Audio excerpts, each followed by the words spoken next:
Bonjour les amis, le talk show 1223 bis terre 3. Voilà, on est ici en studio, on accueille deux journalistes français, Nicolas Vidal et Alexis Poulain. Bienvenue les amis. Alors, on s'est dit qu'on allait faire de manière originale, hein, vous connaissez bien. D'ailleurs, un petit concours de beats, hein, rigolo et idiot. Alexis Poulain, c'est le monde moderne. Hein. C'est ça. 106 000 abonnés. C'est ça. Et 560 vidéos. Okay. Et ici à ma gauche, Nicolas Vidal, Putsch Media, oui. Avec 126 000 abonnés. Mais 813 vidéos. Donc si on fait le ratio, c'est Jacques Martin, tout le monde a gagné. Donc, on est en poids moyen, hein, mon cher Alexis, on est en poids moyen. On n'est pas encore en poids lourd, ah non, on est en poids moyen. On a notre trophée YouTube des 100 000, voilà. Alors moi je ne l'ai pas reçu, hein. Ouais. J'attends toujours, apparemment Colissimo s'est perdu à Vélizy. On est là, le monsieur voudrait vous parler. Et on va vous donner la parole directement, puis on va se dire que c'est plus malin que vous présentiez, que Nicolas, tu présentes Alexis. Disant pourquoi on a eu raison d'inviter Alexis, en fait, Nicolas. Je pense que c'est un très bon choix éditorial. Ouais, voilà. Véritablement, non, il y a une véritable choix intéressant avec Alexis. Oui, Alexis, moi, on se connaît depuis un certain temps. On fait partie de cette caste de résistants, hein, cette caste de dissidents. Et chacun dans son couloir d'eau. Alexis avec Le Monde Moderne, très bonne revue de presse que je vous invite à aller voir tous les matins, ou presque tous les matins, presque à 9h. Presque à 9h, tu vois, je pourrais faire, peut-être dire comment, faire presque. Et non, je trouve que voilà, Alexis fait partie des voix discordantes de ce pays, avec de l'humour, avec de l'impertinence, et ça manque énormément parce que ce pays a perdu ce qui faisait les proches, ce qui faisait les Coluche, ce qui faisait tous ces gens. Et Alexis, je trouve qu'il a cette capacité, ce talent de décrypter l'actualité en bossant énormément. D'ailleurs, petite bise au fact-checker, en travaillant énormément pour faire comprendre aux gens ce qui se passe. Voilà, et c'est pour ça que c'est devenu un copain depuis quelques années et qu'on travaille chacun ensemble sur des émissions, Alerte Générale, mais chacun aussi, on travaille de son côté sur ces sujets. Il t'énerve chez Alexis Poulain, hein, quand même. Ouais, c'est imitations de Sarko. De qui? De Sarkozy. Nicolas Sarkozy. C'est un peu... Hein. Ouais. D'ailleurs, il est très spécialiste puisqu'il a fait une très belle pièce sur qui a tué Muammar Kadhafi. Je suis allé voir deux fois, les amis. Je suis allé voir deux fois. En tous les cas, il a posé je vois, il y a un bracelet à son... bracelet. Il a mis une grosse chaussette de laine un peu savoyarde, mais apparemment, ça boudifle un peu, mon ami. Bon, t'es content de ton portrait? Moi, je le trouve un peu bof, mais... Ah non, moi, je suis très content. Non, de toute façon... voilà, à ton tour de présenter Nicolas, alors. Alors, Nicolas, c'est une énorme erreur d'avoir invité un mec comme ça, parce que c'est quelqu'un qui va foutre la merde. Voilà. C'est son métier. Il est là pour appuyer où ça fait mal. Putsch, c'est quelque chose qui fait beaucoup d'audience, qui génère même d'ailleurs beaucoup de frustration de la part des plateformes qui l'ont censuré, qui ont fait en sorte qu'il n'y ait pas de visibilité sur beaucoup de vidéos. Mais il a des invités qui ont des choses à dire. Lui aussi a un ton impertinent. Il faut suivre ses éditos. Ça fait longtemps qu'on se connaît, c'est vrai, même avant le Covid, hein, on peut dire. Mais disons que la folie, l'hystérie collective a fait que ça a renforcé encore les liens d'amitié et qu'on a des projets ensemble et que c'est vrai qu'on est complémentaires d'une certaine façon parce que quand c'est quoi les projets ensemble? On a une émission Alerte Générale avec Rémi de Juste Milieu. Puis on va voir là, on vous voit pas tout vous dévoiler. Ouais, on va pas tout vous dire, mais il y a des trucs qui se font. Rémi qu'on a reçu aussi. Je sais pas s'il est sorti du bistrot, on l'avait emmené, mais on n'a pas de nouvelles. Il fait la tournée de Stéphane Cuvelier, donc à mon avis, il va pas s'en remettre. Hein, mais... il avait beaucoup aimé la nuit bruxelloise. Voilà. Et donc voilà, c'est important en fait, je pense, de montrer que les médias alternatifs, indépendants qu'on a créés et qu'on essaye de faire vivre, et c'est difficile. Ont une voix, génèrent beaucoup d'intérêt, de l'audience et rassurent. Parce que quand on regarde les médias mainstream, qu'on soit en France ou en Belgique, on a l'impression d'être fou, en fait. Et de dire, mais attendez, je suis seul à penser que c'est n'importe quoi. Et donc, il y a un côté rassurant de se dire à un moment, mais écoutez, non, vous n'êtes pas seul et vous avez le droit de dire que c'est n'importe quoi. Et nous, on le prouve. Enfin voilà, on fait un travail de journaliste, d'éditorialiste. On se base uniquement sur des faits, il n'y a pas de désinformation, il n'y a pas de discours de haine ou quoi que ce soit. Tout ce qu'on fait, c'est de l'information. Mais on le fait de manière, avec un ton différent, avec une façon de faire qui fait que on s'est bien trouvé. Une petite phrase, médias alternatifs, indépendants. C'est pas un pléonasme, ça? Non, parce que tu peux avoir des médias alternatifs qui sont dépendants de syndicats, de trucs, enfin tu vois. Indépendance, c'est que ton audience en fait te permet de faire ce que tu fais. Et c'est pas donné à tout le monde, puisque les médias d'oligarques en fait dépendent de l'argent d'un milliardaire et des subventions de l'État, par exemple. Ici en Belgique, c'est les grandes familles. On n'a qu'un donc, milliardaire. oui, enfin, vous en avez quelques-uns. Mais... Petit interrogatoire, Zarbi. Bizarre, donc voilà, question qu'on n'ose pas poser, mais qu'on pose quand même. Petit hommage à Pascal Vrébos, qui est le seul journaliste qui encore ose porter une moumoute en prime time à la télévision belge. Je vais vous poser en fait quelques questions qui me taraudent, mais qui vont être rapides, et d'où réponse rapide. Ce sera tac-tac. Donc, mais Tac-tac. un petit tac-tac. Qu'est-ce qui vous finance ? Ce que je disais, les auditeurs. Les gens qui s'abonnent au Monde Moderne. Uniquement les auditeurs. Aujourd'hui, oui. Le Monde Moderne vit de... Vous n'avez pas de revenus de YouTube, etc. Si, bien sûr, les annonceurs de YouTube, les plateformes, bien sûr, il y a une monétisation qui permet... C'est pour ça qu'on utilise d'ailleurs les GAFAM, parce qu'on va nous dire, vous allez vous faire avoir par l'algorithme, etc. Mais ça permet une monétisation que ne permettent pas aujourd'hui des plateformes alternatives. Enfin, pas à la hauteur de ce que fait, par exemple, YouTube sur les publicités. Parlons chiffres, Alexis Poulain. C'est rentable à partir de combien, quelle audience? Moi, je vais être transparent hein, sur donc mes 106 000 abonnés à la chaîne YouTube, plus les vidéos, c'est environ 2 800 à 3 000 euros par mois. C'est pas mal. Ça permet de faire des choses, oui. Voilà. Non, je suis tout à fait d'accord avec Alexis. Même sur les GAFAM, effectivement, c'est toujours notre communauté qui nous finance. Parce que même si on passe par les GAFAM, la publicité est vue par la communauté et puis elle peut faire des dons. Enfin, on va pas faire là la promo de YouTube. Mais c'est grâce à ça aussi qu'on fait des abonnements, qu'on fait des dons aussi. C'est très, très important. Et c'est grâce à eux. C'est grâce à ces gens, et je leur dis, et Alexis leur dit aussi, si vous ne nous donnez pas, et si à la hauteur de vos moyens, un jour vous irez sur Push Media, sur la revue du Monde Moderne ou sur le Monde Moderne, et vous n'aurez plus rien, vous aurez une erreur 404. C'est toujours pareil. Donc c'est notre forme, c'est notre indépendance. Et puis on a cette communauté de gens effectivement qui, une nouvelle fois à la hauteur de moyens, qui peuvent nous permettre de nous financer et de continuer à faire des choses et de continuer à porter une voix libre en fonction des idées qui sont les nôtres. Voilà. Et donc, vous êtes créateur de médias, vous n'êtes pas né de la dernière pluie, vous vous êtes rencontrés même avant le Covid. Moi non plus, je crois qu'on est de la même génération d'ailleurs. Est-ce que c'est facile, en fait, de créer un média, d'avoir donc toutes ces étapes jusqu'à aujourd'hui où voilà, vous avez quand même un certain nombre d'abonnés, peut-être. C'est un véritable chemin de croix, c'est un chemin de Damas, de créer un média. Concrètement, moi, je vais faire très très vite là-dessus. J'ai commencé dans un 20 mètres carrés avec mon petit ordinateur, aucun réseau, aucune connaissance de rien, pas d'école de journalisme. Ça m'a d'ailleurs beaucoup servi, pour le coup. Et en fait, il faut tout apprendre très vite. Très vite, sinon on se casse la gueule très vite, mais il faut apprendre à écrire, mais surtout choisir les sujets, mais aussi surtout la forme, comment on fait un média, comment on fait un site, comment on monétise, comment on trouve des abonnés, c'est toutes ces réflexions qu'on a, et on est toujours seul. Moi j'étais à Montpellier, donc j'étais vraiment dans une ville sinistrée, parce qu'en 2007 quand je monte BSC News, c'était ma première marque média, niveau French Tech, c'était le désert de Gobi, quoi. Il y avait absolument rien, donc pas de financement, rien du tout, donc il a fallu appréhender ça, et ensuite après il faut trouver son audience, il faut savoir faire. Mais l'audience, je n'ai pas fait une ligne pour trouver une audience. J'ai fait une ligne éditoriale et les gens sont venus vers cette ligne. Mais après, moi, j'ai fait beaucoup de culturel, activités culturelles, théâtre, danse, je faisais que ça. Et puis après, je suis monté à Paris depuis 2018 et j'ai lancé Putsch. D'ailleurs, j'ai été invité partout, France Inter, France Info, TV5 Monde, absolument tout le monde m'a invité. Depuis, ils ne m'appellent plus. Alors, je sais pas, ils ont perdu mon numéro de téléphone. Depuis le Covid? Ben non, même avant. Quand j'ai commencé à dire qu'il y avait les gilets jaunes, il y avait un problème de démocratie, il y a des gens qui ont oublié mon téléphone. Peu importe, mais je finis là-dessus, c'est pas le plus important. Mais je finis là-dessus, c'est que moi, j'ai eu beaucoup de difficultés, comme nous tous, à créer un nouveau média, mais je pensais jamais, je vous le dis très sincèrement, je pensais jamais devoir m'affronter à ce à quoi nous affrontons aujourd'hui. Avoir tous les matins l'épée de Damoclès de savoir que notre chaîne YouTube peut être supprimée, qu'on peut avoir des courriers. Vous avez déjà été censuré?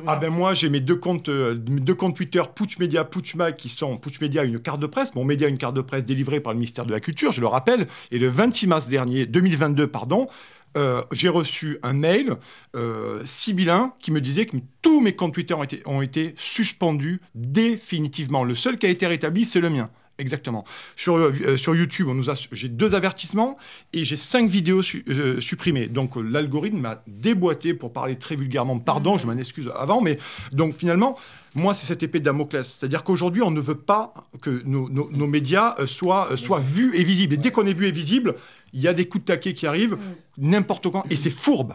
C'est fourbe. Venez nous dire en face, concrètement, que vous ne voulez pas qu'on existe. Non, mais attends, parce que moi, j'ai ma chaîne Twitch. Vous connaissez Twitch, c'est une plateforme de stream qui a été... non, mais justement, parce que je m'étais dit, c'est là qu'il y a une poche d'audience et un avenir. Et donc, j'ai fait très vite, en fait, on a breaké, on avait plus de 2000 en live, etc., 20 000 abonnés. 2000, pas 2 millions. Non, mais c'est déjà beaucoup pour Twitch, en réalité. Et on a été...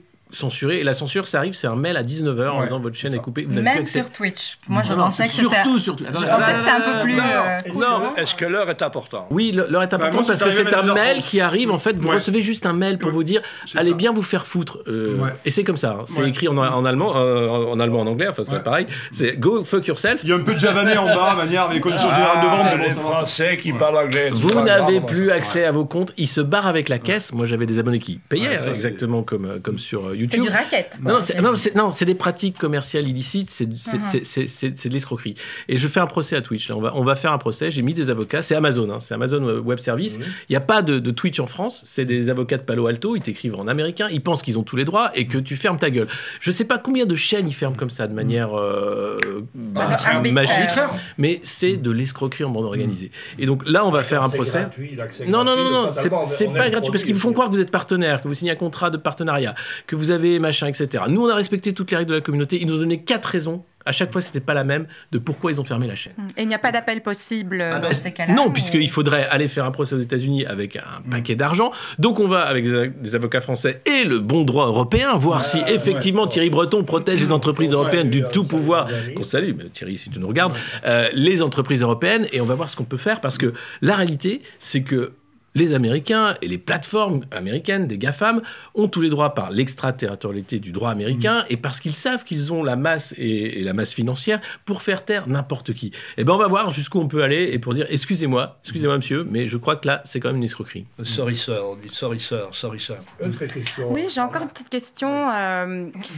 Qu'on nous a posé également chez BAM, hein, puisqu'on est aussi un média indépendant, alternatif. Nous, on est né un peu plus tard que les médias que vous avez lancés. Est-ce qu'il faut donner la parole à l'extrême droite ? C'est une question qui me taraude depuis des années et on nous a traités de fachos parce qu'on a interviewé une fois une parlementaire élue. Oui, bien sûr. Alors moi, j'ai une expérience vivace de ça puisque j'ai fait la première saison du Média. Vous connaissez le Média peut-être, qui était un média indépendant, et moi j'étais à la première saison. Et j'ai invité François Asselineau, puisque c'est le seul en France à parler de Frexit, de quitter l'Europe, etc. Et moi, ma chronique aux médias, c'était pour parler d'Europe. Quand je disais, c'est intéressant quand même de parler de Frexit, vu qu'on en parle nulle part ailleurs. Et nous, en étant un média indépendant avec des moyens, faisons venir François. Et donc, gros débat, puisque François Asselineau est vu comme quelqu'un d'extra, alors qu'il ne l'est pas. Mais c'est le principe. À partir du moment où vous critiquez le discours officiel, etc., vous êtes... conspi, vous êtes confus, et puis après, très vite, vous êtes d'extrême droite et antisémite. Hein. Ça va très vite. Et hop, vous avez pas... cher Alexis. Et Poutinolâtre, j'avais oublié, mais ça va de soi. Et donc, j'avais invité Asselineau, et il y avait un grand débat à la rédaction, en disant, mais comment c'est possible? Mais est-ce qu'on fait un média pour donner la parole à des gens comme ça? Mais non, machin, etc. C'est un choix de ligne éditoriale, j'ai envie de dire. On peut dire non, parce que notre ligne éditoriale, c'est de dire on ne donne pas la parole à quelqu'un d'extrême droite. Et puis on peut avoir une autre ligne éditoriale de dire il y a suffisamment de censure comme ça, et si on part du principe qu'on censure un camp politique, alors on va censurer n'importe quel camp politique. Et donc, de ce fait, on ne va pas y arriver. Mais prenons un autre exemple. Je veux inviter un macroniste. J'aimerais vraiment faire une interview de Gabriel Attal. Vous croyez que Gabriel Attal va venir et répondre à mes questions ? Ah non. Donc moi je préfère être ouvert et inviter tout le monde et voir qui vient et poser les questions que de partir du principe que ma ligne éditoriale c'est déjà de la censure. Parce qu'il y a suffisamment de censure comme ça. Et je crois qu'aujourd'hui, on a besoin d'ouvrir vraiment les portes de la liberté, on dirait Enrico Macias, quoi. Il faut ouvrir la cage aux oiseaux. Franchement... C'est bien. Non, merci. Merci pour ce moment de télévision. C'est que sur le web, c'est que sur Bammedia, il est formidable. Il est là, c'est Alexis Poulain. Oui, voilà. oui, ça sort comme ça. C'est de la poésie. C'est de la poésie, c'est de la poésie. Si tu nous regardes. Non, c'est juste que c'est très drôle parce que donne-moi les clés, toi qui as les clés de la grande école du monde. Je vais essayer. Ce n'est pas facile, mais je vais quand même essayer. Voilà. On avait dit. Voilà. Ah, on me tend la perche. Hein. Une dernière petite question, Sandra. Oui, dernière petite question. Je suppose que si vous avez créé un média, c'est pour avoir un impact sur les opinions. Est-ce qu'un jour, vous vous lanceriez en politique ? Moi, concrètement, aujourd'hui, c'est pas du tout mon désir. Pas du tout. Ce qui m'intéresse, moi, et je pense que c'est Alexis, je vais parler pour moi, c'est que moi, ce qui m'intéresse, c'est que je pense qu'on en a parlé en antenne tout à l'heure, c'est qu'il y a eu, pendant 30 ans ou 40 ans dans ce pays, une volonté délibérée d'abrutir les gens. Et une nouvelle fois, je parle des Français. Ça a commencé par l'éducation nationale. Le français a déjà une bonne base au départ. On a une bonne base, mais là, je vais dire, on les a propulsés sur Apollo 13 et on les a envoyés direction Mars. Voilà. Quand en 2000, tu as Loana qui apparaît à la télé et la télé-réalité plus largement, tu vois bien qu'il y a une volonté délibérée par nos services publics, via le privé, d'abrutir délibérément les gens. On pense à Hanouna, on peut le dire. Hein. Ouais, non, mais c'est autre chose. Je me permets, je vais citer mon cher papa, qui va regarder cette émission, et qui me disait qu'elle était professeur. Quand, et à cette époque-là, dans les années 2000, au lancement de la télé-réalité, il y avait des gens qui avaient 23-24 ans. Il me disait, tu enseignes de l'histoire ou de la culture G à des gens, et le soir, ils vont se mettre devant l'OANA, enfin la télé-réalité. Et en fait, c'est la politique de la terre brûlée, littéralement. Et il y a eu cette volonté délibérée. Ça, c'est une théorie que j'ai, moi, pareil que Brigelli, qui est très intéressant, je vous recommande de lire ce livre d'ailleurs, qui a une volonté d'abrutir les gens. Et on s'est rendu compte, là-dessus, c'est que je pense qu'au fur et à mesure des crises sociales et populaires, que ça soit peut-être, alors oui, le référendum 2005 pour nous, le viol démocratique du référendum du traité constitutionnel, encore plus la crise des Gilets jaunes, encore plus la crise sanitaire et encore plus la réforme des retraites, il y a toute une partie des gens, quelle que soit leur classe sociale, qui ont commencé à comprendre qu'ils étaient en train de se faire enfiler, excusez-moi la vulgarité, et qui finalement, à un moment donné, vont chercher l'information par eux-mêmes. Donc si on veut éviter de faire des complotistes, notre boulot à nous aussi, c'est de pouvoir offrir un canal de discussion, de diffusion et d'inviter avec une ligne éditoriale qui est très précise par rapport à nos sensibilités politiques, et de pouvoir aussi, moi à mon avis, je pense que c'est, à un moment donné, armer aussi les gens intellectuellement pour leur dire, voilà. Pas mal de choses, que je pense à Charlie Hebdo, je pense à tout le Choron, etc. À l'époque, ça... Oui, il y avait des gens qui de faire ça aujourd'hui. Ça faisait bouger les choses. Sur la question de la volonté politique, moi je pars du principe que le journalisme c'est la critique sociale, c'était la définition de Jaurès et on reste là-dessus. Donc c'est politique le journalisme. Vous faites déjà de la politique. Le journalisme c'est politique. C'est qu'aujourd'hui quand vous pensez que la télé ou la radio c'est du journalisme, non, c'est du marketing et de la propagande. Et c'est tout le problème. C'est-à-dire que vous avez des médias qui sont aujourd'hui juste des outils de marketing et de propagande, qui ne font pas de journalisme. Si vous faites du journalisme aujourd'hui, vous voulez la réponse à la question de qui a saboté Nord Stream. Vous voulez savoir où sont passés les millions de la banque d'affaires d'Emmanuel Macron. Vous voulez des réponses sur le labo P4 de Wuhan. Vous voulez savoir pourquoi McKinsey a autant d'influence dans le monde auprès des différents gouvernements, etc. Travaillé pour Ernst & Young, par exemple. Moi, j'ai travaillé pour EY, mais je sais, mais j'ai travaillé pour la Commission européenne aussi, d'une certaine façon. Enfin, je sais de quoi je parle. Et c'est aussi ça, c'est-à-dire qu'une école de journalisme, c'est bien, mais une expérience, c'est mieux. Mais surtout, ayez toujours à l'esprit que si vous faites ce métier-là, c'est pour être dans la critique sociale, pas autre chose. C'est pas pour dire attendez, je crois que attendez, vous critiquez les chiffres sur le Covid, mais il me semble que ces chiffres je vais vérifier. Hein. Oui, c'est vrai, mais j'ai d'autres chiffres. Mais en fait, et à la fin, c'est vrai. Enfin, bordel, l'affaire du labo P4, excusez-moi, mais bon, je fais une petite discrétion, c'est la création du Covid. Qui part bien sûr, vous le savez tous, d'une copulation d'un pangolin et d'un pulpe au marché, aux bestiaux de Wuhan. Et là, dès 2020, vous avez l'information publique en fait, que les données ont été écrasées, que l'armée chinoise travaillait sur les suites, que Fauci, EcoHealth Alliance, les Américains et les Français avaient aidé ce labo à émerger et que des recherches sur des virus augmentés existaient. Ces informations étaient publiques. Elles ont été publiées par de nombreux médias indépendants et autres, puisque même déjà à l'époque le Times en parlait, mais ça a été tu et les journalistes n'ont pas fait leur travail, encore une fois. Et aujourd'hui, vous avez des gens qui ont des cartes de presse et qui disent « Ah oui, c'est vrai, on aurait peut-être dû, etc. » Mais ferme ta gueule. Ton boulot à l'époque, c'était de dire c'est un scandale sanitaire, ok, de grande ampleur, mais maintenant, notre souci numéro 1, c'est de savoir d'où ça vient. Et notre souci numéro 2, c'est de savoir ce qu'il y a dans les vaccins Pfizer. Enfin, pardon, les produits, les love piqûres du docteur Bourla, fabriqués en Belgique notamment. Et achetés à prix d'or par Ursula von der Leyen à son ami. À son ami Albert Bourla. Donc, elle achète via Vinted. Donc le travail de journaliste, il est politique par essence. Il est politique par essence. Et c'est ça qui me rend fou quand vous avez cette scène de boue, en fait, qui vous explique que l'indépendance, l'objectivité serait en fait extracorporelle, quasiment, en fait, et que vous n'aurez jamais de biais politique quand vous couvrez un fait. On se base sur des faits. Moi, je fais pas de fake news. Je lutte contre ça également. Et quand vous vous basez sur un fait, bien sûr, vous partez d'un fait. Mais ensuite, il y a le récit autour du fait. Comment vous présentez ce fait. Et le fait de le présenter d'une façon ou d'une autre, c'est déjà politique. Et donc, c'est déjà une orientation de comment vous allez montrer un fait. Une question, parce que le rédacteur en chef du Bild, qui était quand même le plus grand magazine, a fait une forme de repenti, en fait. Mais tant mieux. Ça se passe dans la mafia, ça se passe dans le football belge. C'est la même chose. C'est-à-dire qu'ils sont pris par les annonceurs, pris par les actionnaires et pris par les politiques qui leur donnent des ordres. Et ça, c'est scandaleux, en réalité, puisque c'est pas de l'information. Il faut comprendre qu'aujourd'hui, quand vous allumez le JT de 20h, vous ne regardez pas un JT d'information. C'est comme la malbouffe. C'est de la malinformation. C'est pas de la désinformation. C'est de la malinformation. C'est-à-dire qu'on va vous parler de sujets pour détourner l'attention. On ne va pas rentrer dans les détails. Et globalement, vous allez avoir une vision du monde qui va être dans le sens, en fait, d'un narratif politique pour vous amener à dire que finalement, travailler 2 ans de plus pour engraisser, puisque c'est nous qui se faisons engraisser.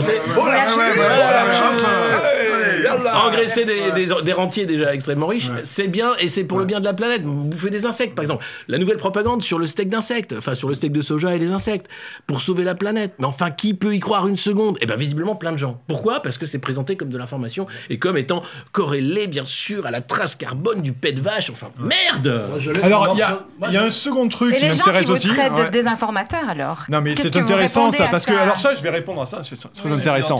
Parce que, ce qui est intéressant, c'est que là-dessus, moi, on a tous été victimes avec Alexis. Alexis a un super portrait chez nos amis de Libération. T'as eu un super portrait, t'étais génial. Et d'ailleurs, il m'a au passage, il m'a écorné aussi, mais moins que lui. Mais bon, j'ai eu ma dose aussi. Finalement, c'est que moi, ce qui me fait rigoler, c'est que moi, il y a cette partie.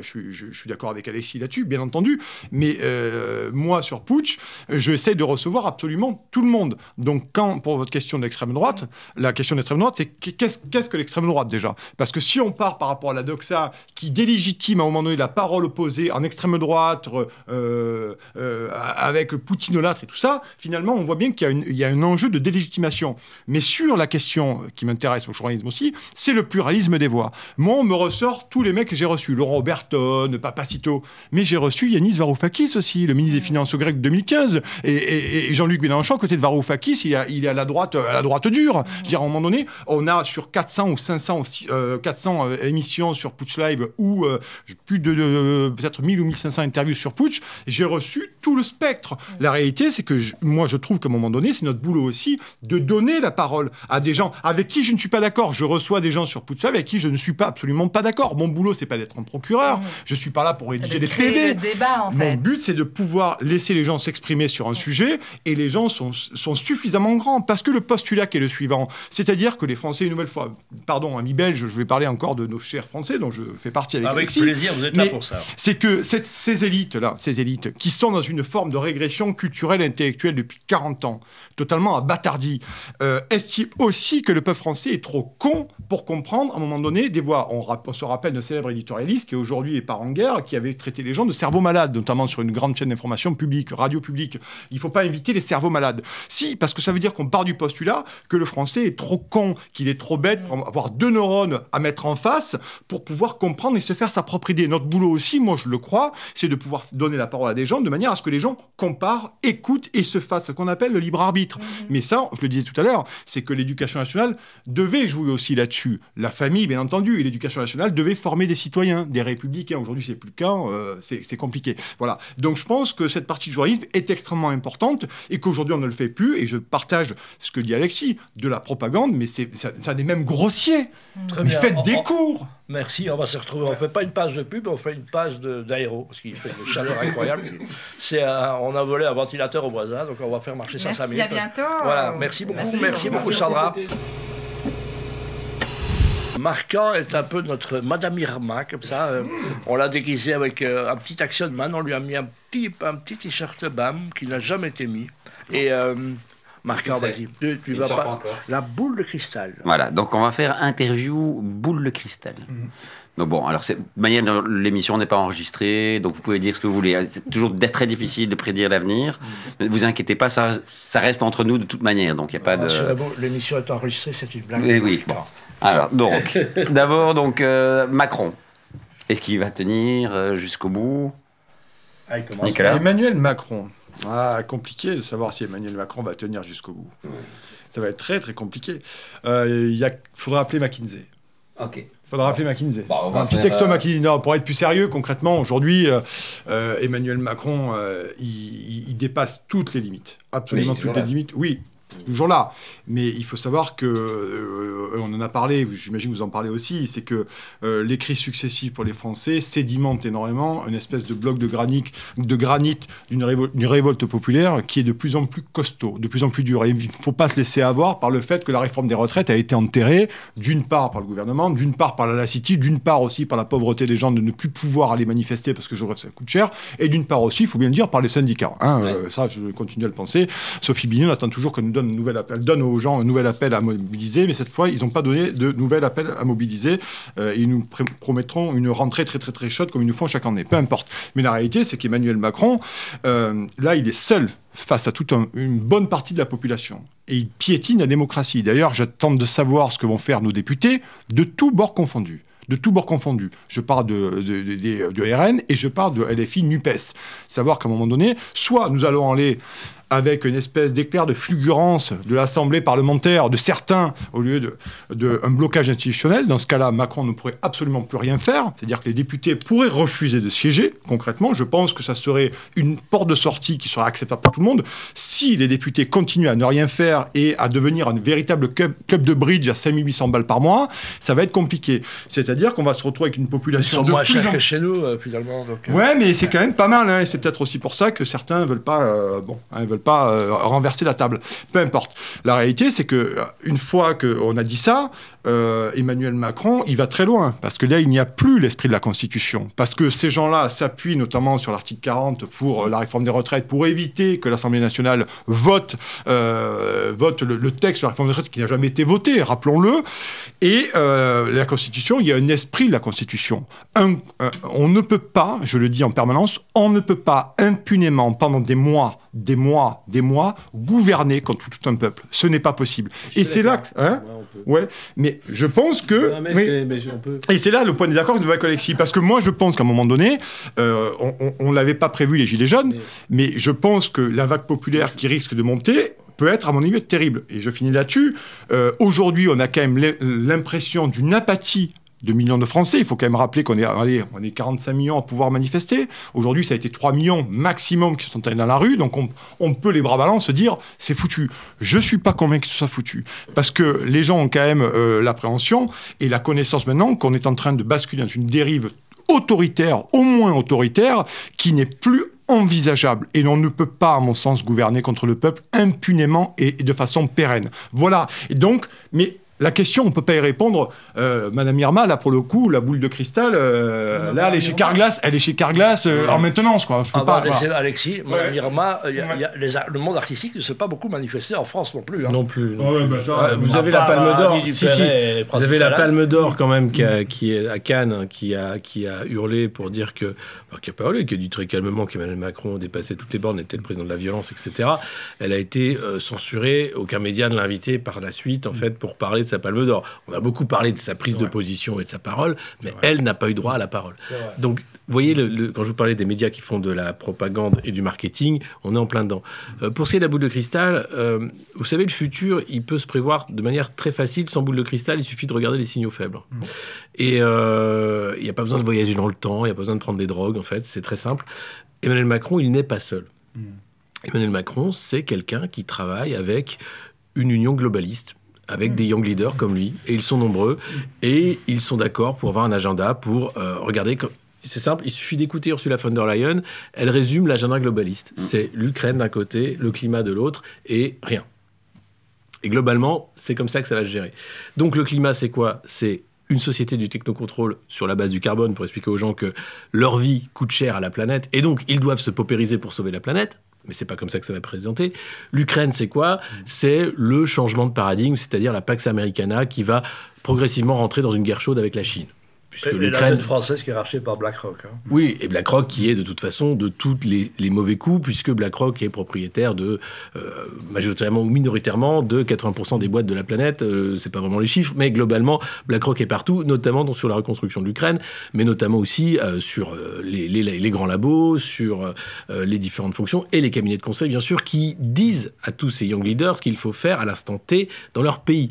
La crise du Covid a été un révélateur. Enfin, c'est une épiphanie. C'est le moment où vous voyez que ces gens-là ne sont pas ni des hommes d'État, ni des gens capables de faire de la politique, ni des gens qui sont courageux. On va dire que c'est un côté positif de la crise. Complètement. Covid, ça a été un révélateur. Le problème, c'est que très peu de gens ont mis les lunettes où tu vois que voilà, c'est une révélation et ces gens-là ne font pas de politique, ils sont juste des courroies de transmission des lobbies et ils le font très bien, ou bien des consultants de cabinets de conseil. Donc Emmanuel Macron va aller jusqu'au bout. Et le bout, c'est quoi ? C'est une société du crédit social. Et vous avez la Chine qui est un exemple, où ils ont déjà très bien installé le crédit social, mais dans nos pays, où on se dit encore des démocraties libérales, on est déjà dans une société du crédit social. Quand vous prenez la parole en France pour dire que, quand même, le vaccin Pfizer, il ne marche pas à 90%, 4 doses, c'est quoi ? Et quand même, cette affaire de Covid, c'est louche. Quand même, l'Ukraine, où vont les millions, les milliards ? Qu'est-ce que c'est que cette guerre, en fait, qui ne nous concerne qu'à la marge et qu'on voudrait nous imposer comme une guerre mondiale ? Si vous dites ça, vous êtes déjà un mauvais citoyen. Si vous dites ça, les gens vous regardent déjà comme quelqu'un de dangereux, séditieux, complotiste, ce que je disais tout à l'heure, etc., etc. Et vous êtes déjà mis dans la benne des gens qu'il ne faut plus toucher. Vous êtes déjà intouchable. Donc la société du crédit social... Avec le BRICS, notre ami mais bien sûr, il veut la négocier. Mais je présume que le but, c'est de garder les apparences de la démocratie. Non, le but, c'est simplement... Bien sûr, bien sûr. Non, aujourd'hui, là, il est gratuit. Hein. Aujourd'hui, tout est... Non, aujourd'hui, tout... C'est quand même. Vous savez, non, là vraiment ils sont en roue libre là. Sur les signaux faibles, non, ils sont pas tant en roue libre que ça. Sur les signaux faibles, c'est simple. Vous avez l'affaire Benalla, c'est 2018, c'est le moment où Macron tombe. Il a perdu la parole pendant une semaine. Vous lui demandiez quoi que ce soit, quand Benalla arrive, il y a l'histoire du coffre, etc. Benalla, c'est un porteur de valise, c'est quelqu'un qui a sans doute servi à financer la campagne, c'est quelqu'un qui est là alors qu'il n'a aucune place à faire au sein du dispositif de sécurité de la République. Et là, le moment où il reprend la parole, c'est pour dire que la République est inaltérable. Donc il sait très bien qu'il altère la République. Il sait très bien qu'il n'est pas président de la République. Il sait très bien que c'est un imposteur. Macron, c'est un imposteur. Et pourquoi il est imposteur ? Parce qu'il tient par le mensonge et la lâcheté, en fait, de Saint-Germain. Il suffit que 10 personnes en France prennent la parole pour que Macron tombe. Et qu'est-ce qu'ils attendent, ces 10 personnes ? Rien, puisque jamais elles prendront la parole, elles ont tout à perdre. Donc la réalité, c'est que... Il y a quelques personnes qu'on peut citer dans les 10, là ? Marlène Schiappa. Prenez Marlène Schiappa, par exemple. Aujourd'hui, elle devrait avoir démissionné il y a un mois pour le fonds Marianne, détournement d'argent public, le parquet national financier lance une enquête, elle n'est pas sous enquête, mais le Sénat l'a invité mercredi pour demander mais qu'est-ce que vous avez fait de cet argent, comment ça se passe ? Marlène Schiappa est protégée par Brigitte et Emmanuel Macron, clairement. Pourquoi ? À votre avis, pourquoi ? Non. Non, mais c'est marquant. Mais ce serait une bonne question. C'est une question. C'était ma prochaine question, justement. Sans doute, Marlène sait-elle trop de choses, ou bien a-t-elle menacé de dire des choses, ou bien peut-être pourrait-elle être embêtante, un caillou dans la chaussure qui irait beaucoup trop loin. Vous avez à chaque fois systématiquement des gens qui devraient être sanctionnés, qui devraient disparaître du champ politique, qui sont promus ou qui sont simplement mis à l'abri à l'OMS, à New York, peu importe, dans les instances internationales. C'est le mensonge, l'hypocrisie et la corruption qui font que les régimes actuels qu'on appelle démocratie, alors que sont vraiment plus trop, tiennent. Et les peuples, et c'est là où je vais être assez critique, les peuples, tu parlais d'abrutissement, je crois que le processus d'abrutissement que Pasolini appelait fascisme, la télévision est un fascisme, est arrivé à terme. C'est-à-dire qu'aujourd'hui, le peuple politique, il est minoritaire. Il n'y a pas une majorité de citoyens dans n'importe quel pays du monde qui peut aujourd'hui dire « je vais renverser la donne, je vais reprendre le pouvoir ». Je ne suis pas pessimiste parce que je pense que la machine s'inversera à terme. Mais aujourd'hui, on est dans un moment... Donc pour revenir sur Macron, toi tu crois qu'il risque de sauter avant et toi tu crois que de toute manière il va rester. J'ai une différence avec Alexis là-dessus, c'est que je suis ce qu'il dit, je suis d'accord avec lui, bien entendu. C'est ce côté de lobby, c'est ce côté de lobby bien entendu et de force qui est là derrière et on sait bien que la réforme des retraites, c'est déjà au Bruxelles. pouvoir, en fait. La casse sociale, c'est Bruxelles, et c'est au-delà, c'est le cheval de Troie de mobilisation, c'est vrai. Mais la réalité là-dessus, c'est que je pense quand même qu'il faut quand même regarder l'histoire et s'y pencher un peu. Il y a pas mal de là-dessus, mais c'est que l'histoire ne s'est jamais faite avec une majorité. Je me tue à le dire à mes amis manifestants qui viennent souvent venir me voir, me dire mais qu'est-ce qu'il faut faire? Moi, je suis pas là pour leur dire ce qu'il faut faire. Je suis là pour essayer de décrypter un maximum l'actualité. Et au-delà des affaires, au-delà du déni de démocratie, qui est plus qu'un déni de démocratie aujourd'hui, mais qui est pas le vrai déni de démocratie, ça bascule en 2005 pour le traité constitutionnel. Peu importe. L'histoire s'est faite avec une minorité de gens. Et la réussite de nos médias, la réussite des communautés que nous avons, Alexis, moi et d'autres, c'est qu'à un moment donné, il y a quand même des gens qui sont aujourd'hui qui s'informent autrement et qui ont pris conscience. Moi, j'ai donné des exemples très simples et très rapides pour pas être trop long. Quand je vois en manifestation comme la réforme des retraites, des cadres sup qui bossent dans des grands groupes d'assurance, qui sont tout le temps à Paris, qui vivent aussi parce qu'ils ont le moyen de venir un peu dans le sud de la France, qui me disent, pendant la crise sanitaire, j'ai compris, j'ai ouvert les yeux parce que je me suis rendu compte qu'on me prenait pour une imbécile, ça me donne l'espoir. Parce qu'il y a quand même, je dis qu'il y a ça sédimente, je dis que les crises politiques, les crises économiques et les crises sociales sédimentent énormément, et vous avez des gens qui basculent dans une nouvelle information, qui commencent à réfléchir. Moi, je finis là, mais quand je fais les premiers ronds-points Gilets jaunes le 18 novembre 2018, j'ai vu des Gilets jaunes qui étaient en train de bouquiner les livres d'histoire sur la 5e République. Un soir, je vais sur LCI, d'ailleurs je l'ai écrit dans mon bouquin Le Grand Errement des médias, je regarde des LCI, je vais pas sur LCI, je regarde des LCI depuis mon canapé, encore tout dégoulinant de gaz lacrymogène, et là vous avez un gilet jaune qui est sur le plateau avec son gilet jaune, Idir Ganès, et qui à un moment donné devant toute cette espèce d'aéropage de gens avec leur nom carrément gravé, vous savez, comme la Coupe du Monde gravée derrière leur siège, qui ont un boulot à temps plein très bien payé et qui font partie de l'endogamie parisienne et globaliste, leur sort le traité de Bretton Woods. Mais stupeur sur le plateau, un gilet jaune qui nous sort le traité de Bretton Woods. Mais les mecs ont tombé la face.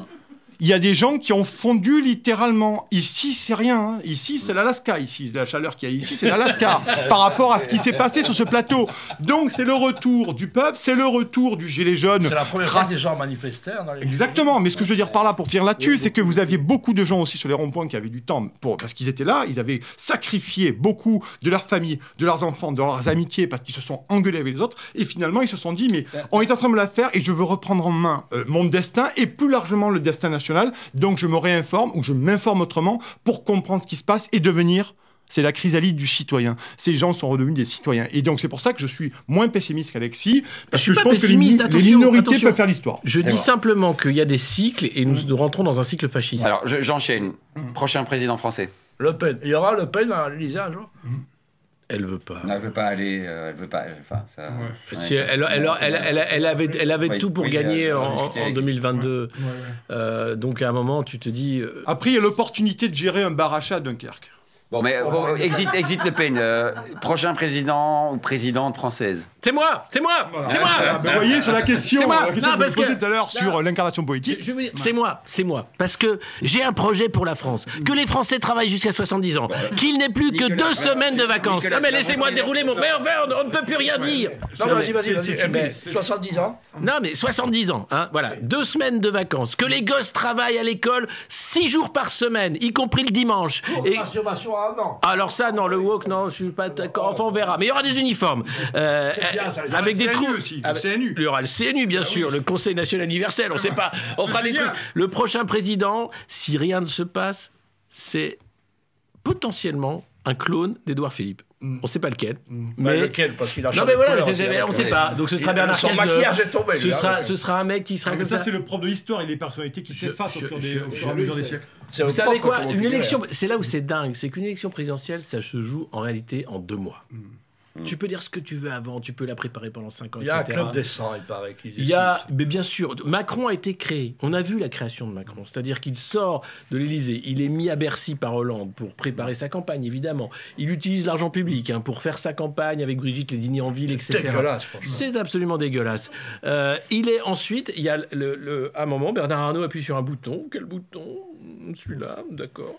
Et paf, une par jour. Emmanuel Macron, mais qui est-il? Mais incroyable, la comète, le président philosophe, et si c'était lui, et machin. Et alors, est-ce qu'il aime les frites? Est-ce qu'il aime les nouilles? Est-ce que machin? Est-ce qu'il connaît la Belgique? Putain! C'était personne. Bah, arrête de nous engueuler, on n'y est pour rien. Non, mais vous n'y êtes pour rien. Mais je suis très énervé parce qu'en fait, c'est un théâtre de guignol, l'élection présidentielle.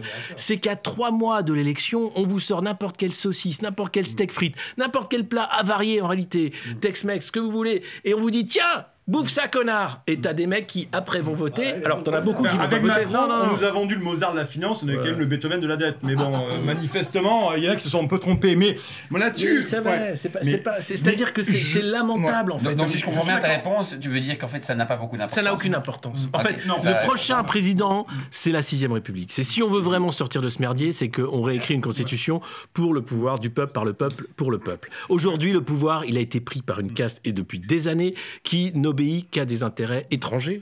Ah ben justement, alors je rebondis, le prochain président français. C'est moi. Prochain président américain. Américain. C'est moi aussi. C'est toi aussi. Il peut être Non, ça a probablement plus d'importance que le prochain président français. Non, sur le président américain, j'ai une question subsidiaire. Est-ce que la Maison-Blanche peut être, à un moment donné, délocalisée dans une maison de santé ou de repos ? Non, mais ce sera pas. Vraie question. Je pense pas que ça peut être Biden. Aujourd'hui, vous avez quand même suffisamment. C'est monstrueux la politique Il a américaine passé parce que une semaine sans chuter, donc déjà... c'est beau, Bravo, c'est pas ouais. mal. Mais il savait pas où aller quand même. Mais globalement, on sait très bien que c'est pas Biden qui gouverne. On sait très bien qu'il sert à rien.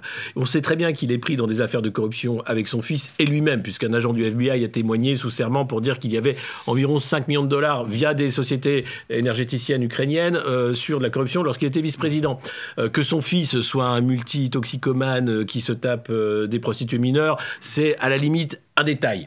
C'est bien pour la santé. Oui, enfin bref, et qui était d'ailleurs pris aussi, lui, dans des conflits d'intérêts avec des sociétés ukrainiennes d'énergie. Et tout ça vous donne aussi une autre lumière sur la guerre en Ukraine. Hein. Mais on n'en parle pas assez pour comprendre les mécanismes américains de cette guerre en Ukraine. Et la réalité, c'est que Biden, on s'en fout en fait. Vous pouvez mettre Obama, vous pouvez mettre Biden. Non, bah alors on va dire, ok, mais... Trump a été une anomalie. Oui. Trump a flingué les républicains, il a flingué les démocrates, personne l'a vu venir, tout le monde s'est moqué de lui, et en fait, il y avait un écho avec l'américain moyen, et les mecs ont dit tiens, lui, tu sais quoi, il a fait sa fortune, il a peut-être fait des conneries, peut-être qu'il est rigolo, j'en sais rien, mais tiens, ça va nous changer. Là, tout est fait pour tuer Trump à nouveau, avec je sais pas combien de procès qui sont là pour le flinguer. Vous aurez un candidat, sans doute ça va être DeSantis, et sans doute ce sera lui. Voilà. Ok. Moi, je finis là-dessus, mais moi, j'ai un espoir peut-être naïf. Hein. Alors, j'ai pas les yeux de Chimène pour le peuple, mais je continue à penser qu'il y a quand même dans ce pays une lame de fond, une espèce de résurgence révolutionnaire qu'on a tous eue. On l'a vu pendant les manifs de la réforme des retraites, on l'a vu pendant les Gilets jaunes. Les Gilets jaunes, ça a été colossal. Il faut se rendre compte qu'il faut avoir été les premières semaines sur les ronds-points. On se rend compte qu'il y a des gens qui s'étaient jamais rencontrés, des gens qui habitaient le même rue, comme ici, qui habitaient le même lotissement, qui s'étaient jamais parlé, et qui faisaient pour la première fois. Donc, je continue à penser que... Je pense que ces gens vont trop vite dans la bêtise, sont trop brutaux, et que ça ne passera pas. Ils auraient dû, à un moment donné, comme le bon vieux politicard, faire venir progressivement. Même le Conseil de l'Europe, aujourd'hui, a noté que le 49.3, ça posait un problème de séparation des pouvoirs. Même le Conseil de l'Europe. Donc, on voit bien qu'Emmanuel Macron, c'est le Speedy González, mais il va se prendre le mur dans pas longtemps, et c'est compliqué. Donc, c'est pour ça qu'il y a une totale déconnexion, il y a un mépris de classe, mais absolu, et je pense que ça sera ça, le travers de ces gens. C'est-à-dire qu'ils sont orgueilleux comme c'est pas permis, et ils estiment que la population n'est qu'un troupeau, un vaste réserve naturelle d'autruches de type digestif. Eh bien, moi, je ne le crois pas. Et je pense que j'ai encore l'espoir, mais peut-être que je me trompe lourdement, mais poursuivre mon mouvement populaire et sociaux, comme c'est le cas avec Alexis fait pareil que moi, et j'ai quand même l'impression et le sentiment, avec un peu d'objectivité, qu'à un moment donné, s'il devait y avoir une révolte qui arrivera pour moi par la fin, pour le coup. Hein. C'est un déclassement économique tellement fulgurant que des gens, à un moment donné, seront obligés de se rebeller comme ils pourront se rebeller. Tu parles de mecs qui ont accepté l'auto-attestation de sortie de chez eux. Oui. Tu parles de gens qui sont en train de gober le narratif carbone. Tu parles de gens qui sont prêts, en fait, à dire que oui, si le projet, c'est de devenir pauvre pour sauver la planète, je suis d'accord. Mais non, mais je pense que c'est... Il y a quand même une partie qui se sont réveillés. Mais je parle du fait majoritaire, c'est-à-dire, tu vois, la majorité silencieuse, le truc. C'est qu'à un moment, comme tu le disais, c'est que 3 millions dans la rue. Oui, mais je suis d'accord avec toi. C'est que très peu de gens qui vont créer des solidarités locales, qui vont essayer de sortir du système, qui vont comprendre que finalement il n'y a rien à gagner à suivre un projet qui est celui de Klaus Schwab, que n'avoir rien et être heureux, ça n'existe pas, sauf dans la tête d'un malade mental, que la réalité en fait aujourd'hui, c'est que si on veut sortir de ce merdier, et ce merdier c'est quoi? C'est des élites qui sont en train de flinguer des peuples et uniquement pour l'argent, puisque c'est monstrueux ce qui se passe. Hein. C'est une monnaie de singe, le dollar, qui n'existe plus, puisque la planche à billets a fonctionné de manière telle que l'inflation aujourd'hui monte le truc. Donc quelle est la seule porte de sortie de l'Amérique? C'est la guerre. Hein. La Pax Americana, c'est la guerre perpétuelle, c'est la guerre éternelle. Donc ils ont créé des poches chaudes, l'Ukraine, Taïwan, etc. Donc on va faire en sorte que la planète s'embrase à nouveau pour qu'on sauve le dollar. Très bien. Bon, si on a continué d'acheter ça, et c'est ce qu'on fait avec nos leaders européens formidables, des Charles Michel, des Emmanuel Macron, des Ursula von der Leyen, des Rishi Sunak, qui sortent de nulle part. Rishi Sunak n'a pas été élu. Il a été mis là par son parti. Donc tout est finalement très mouvant, et je suis d'accord avec l'idée de peuple en fait, mais la question c'est comment vous faites comprendre. Je dis il faudra quelqu'un qui se suicide en direct sur la télévision. Non, vous avez une habitante qui s'est immolée par le feu parce qu'elle avait été expulsée de son logement devant une mairie. Ça sert à rien. Elle est morte en vain. Quand vous faites ça en Tunisie, vous avez peut-être un printemps arabe, et encore, ça dure quoi? Quelques mois, et à la fin, vous avez une caste corrompue qui reprend le pouvoir. Regardez le Chili, vous avez un peuple dans la rue qui se prend des balles, des mecs qui vont en prison, un peuple féroce pour le coup. Qu'est-ce qui se passe? C'est maté par la force, par la violence, et derrière vous avez la même caste corrompue qui revient au pouvoir. Donc à un moment tu te dis non mais comment on fait? Et la question c'est la question que posait Lénine, c'est que faire? Que faire? C'était ma prochaine question. Non,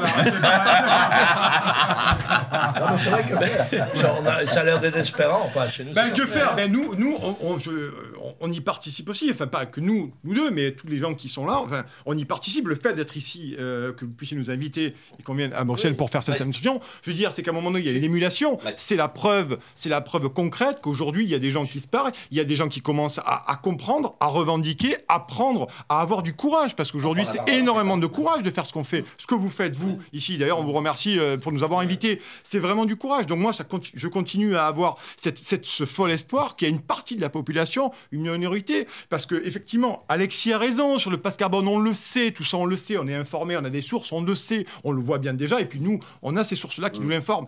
Mais je veux dire par là, c'est que ça serait terrible. Ça voudrait dire que c'est la fin de la nation française. Ça voudrait dire ça voudrait dire qu'à un moment donné, on est tellement abrutis collectivement qu'on est prêt à se faire piler sur place pour une heure de Netflix et pour un Renault Picasso. C'est ça la réalité de l'histoire. C'est-à-dire qu'à un moment donné, ça voudrait dire, moi j'ai encore confiance en ça, et je continue à penser que la sédimentation et le roulis face à une brutalité qu'on a vue, une brutalité politique, avec les gilets jaunes, avec le convoi sanitaire, avec la réforme des retraites, avec la crise sanitaire, je continue à penser qu'il y a de plus en plus de gens. C'est très difficile à quantifier. Comment vous les quantifiez? On pourrait demander occurrence d'ailleurs notre cher cabinet de conseil qui... on pourrait demander... Je veux dire par là, blague à part, c'est très compliqué. D'ailleurs, personne aujourd'hui peut dire on pensait que la réforme des retraites serait un déclic. Aujourd'hui, manifestement, ça va être enterré dans un paquet bonus. Voilà. C'est-à-dire c'est des clics sur des clics, et vous arrivez à un moment où en réalité la seule solution, ça va être la désobéissance personnelle en fait. Des gens qui vont petit à petit sortir du système et arriver à faire autre chose. Voilà. Et alors important, parce que je sais qu'un peu pressé, mais on termine là-dessus, puis on fera une pause. Simplement dire, on est dans un contexte, il ne faut pas fédérer le côté alternatif européen. Si, il faut fédérer le contexte alternatif européen, mais ce qui est intéressant de voir, c'est que nous sommes vraiment aujourd'hui... les médias... nous quitte parce qu'il est sur un autre média. C'est Emmanuel Macron qui l'appelle pour prendre un ministère, à mon avis. C'est Radio Emmanuel, allez, passe le bonjour à Manu. C'est Radio Vatican. Blague à part, oui, c'est une bonne question. Est-ce que oui, mais ça, ce ne sont que des supports et des outils. La réalité, qu'elle doit venir de la base.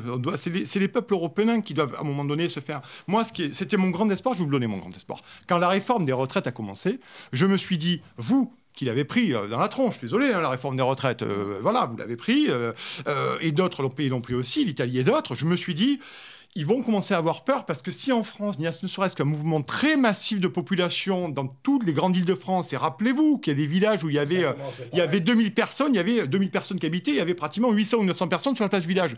Et leur grande force, c'était que je me suis dit, les peuples européens vont comprendre que la France est le dernier verrou social pour contrer cette espèce de folie néolibérale qui a servi l'individu. Et on a commencé à avoir d'ailleurs des premiers mouvements. En Belgique, rappelez-vous, il y a des raffineries qui ont été bloquées pour soutenir les raffineurs du nord de la France et de la Manche.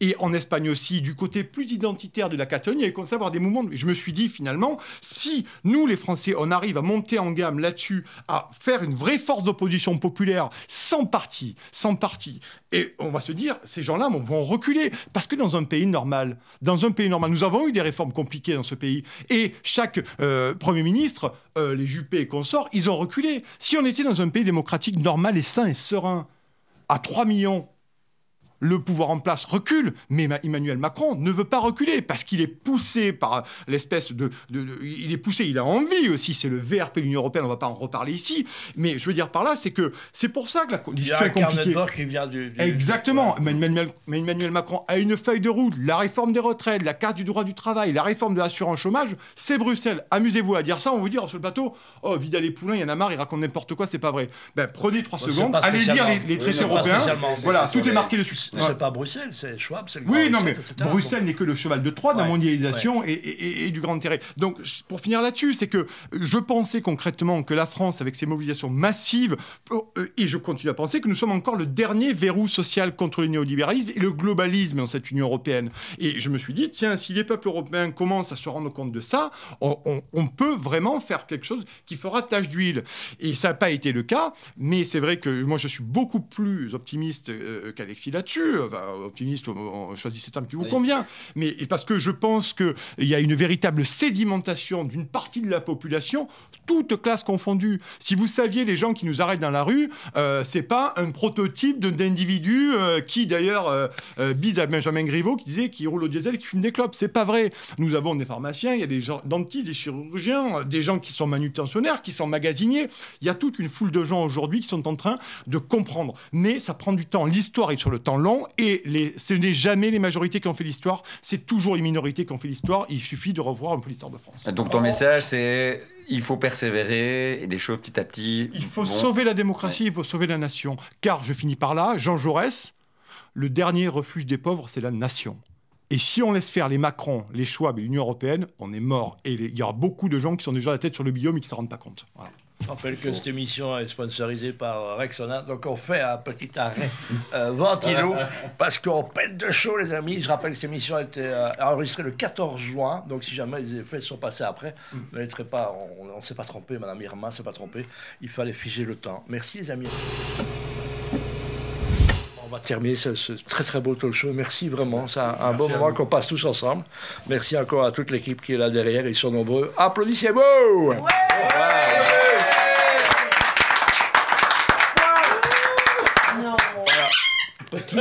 Petit message à Jérôme de Warzé, c'est du vrai public comme nous avons.